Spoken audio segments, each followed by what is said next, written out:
Hi everyone, and happy Monday. My name is Olivia Dropsick, and I am City Council candidate in District 51, Staten Island's South Shore, and this is City Council 101.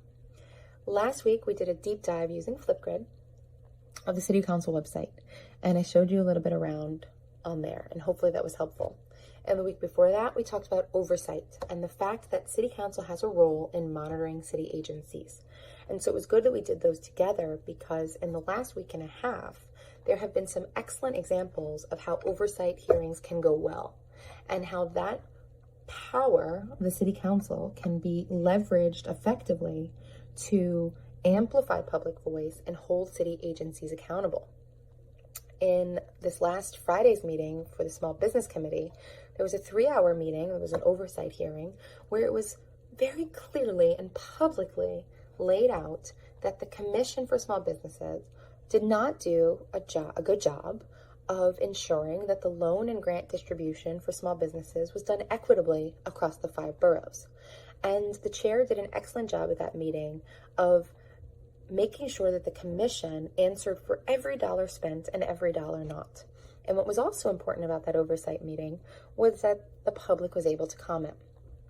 And Staten Island was represented really well, so that was cool too.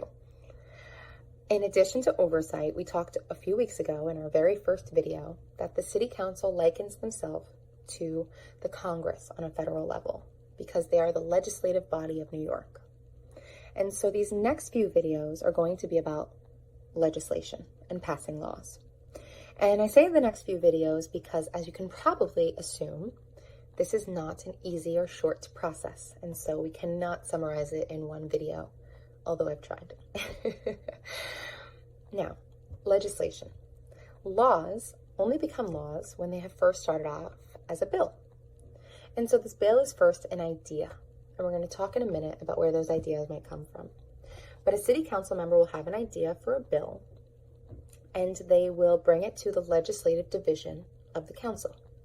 Now, this legislative division is sort of outside in addition to the 51 members, so it's an outside division that works with all of the council members, and it's made up of policy analysts and a legal team, and they work with the council members to really draft hardy legislation that's legally sound and that has been well researched. And so they'll make sure to really take a look at what this law might look like in different districts, what the economic impact will be. They're going to do all of that research in the legislative division. So a council member can't just come and say, "Oh, let's do this," and it's done. It's really truly researched and worked out in this team. Once they feel good about it and they've really honed in on the issue and how to address it and what that's going to look like, the council member will bring it to the speaker. And right now we said that is Corey Johnson. And the speaker will put it on a stated meeting agenda. And so these stated meetings, which there are 2 a month, and there was one today, depending on when you're watching, is with the entire council, all 51 members. And so they come together and they have a very long agenda, and one part of the agenda is the introduction of legislation and of bills. And so here is where that council member will stand up or be on Zoom and introduce this bill. And they'll give a summary, and this long research paper will be provided for other council members to review. And what's important about the introduction of the bill is that it becomes public record.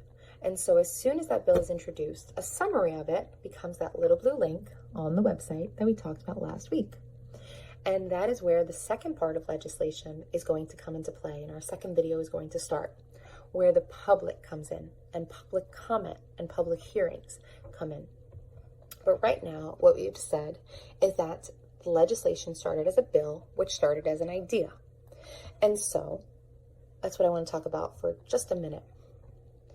The ideas that your city council member has are only going to be good and effective ideas and then bills and then laws and legislation if your city council member is actively and proactively working to check in on the needs of the district and what sort of legislation could be proposed that would improve the quality of life of its residents. And so what might happen is that a city council member's staff might come up with an idea for a bill. And what would be really great is if that staff is representative of the district, so that their ideas for bills would be representative of what the district needs. So does your staff and the city council have disabled individuals on it and women on it and a large age range? Is English the only language spoken on the staff? What's the racial and ethnic background and status of the staff? That's going to be important so that their ideas have weight in the community. Additionally, the city council member might have this idea from the public. And the only way that they're going to get those ideas is if they are seeking public comment actively, even outside of these meetings. Are they having town halls? Are they ensuring that they're being responsive to calls and emails to their office? Are they going to community board meetings? Are they meeting with community leaders and trusted community groups? Are they meeting with the community board? Are they meeting with schools and families and teachers and unions and labor groups? Are your city council members actively doing the job of figuring out what life is like for everyday residents in the district? Because if they are not, then any bill that they propose is going to be out of touch. And if they are, or if they do have a handle on what's going on in the district, and they know that there's a need, are they actively trying to propose bills?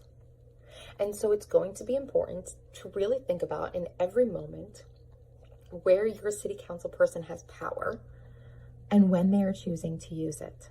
And so next week, we're going to talk about where you come in, the public, in this legislative process. So thank you so much for watching this video. Thank you for watching all the videos and for your support. And as always, have a wonderful, wonderful week.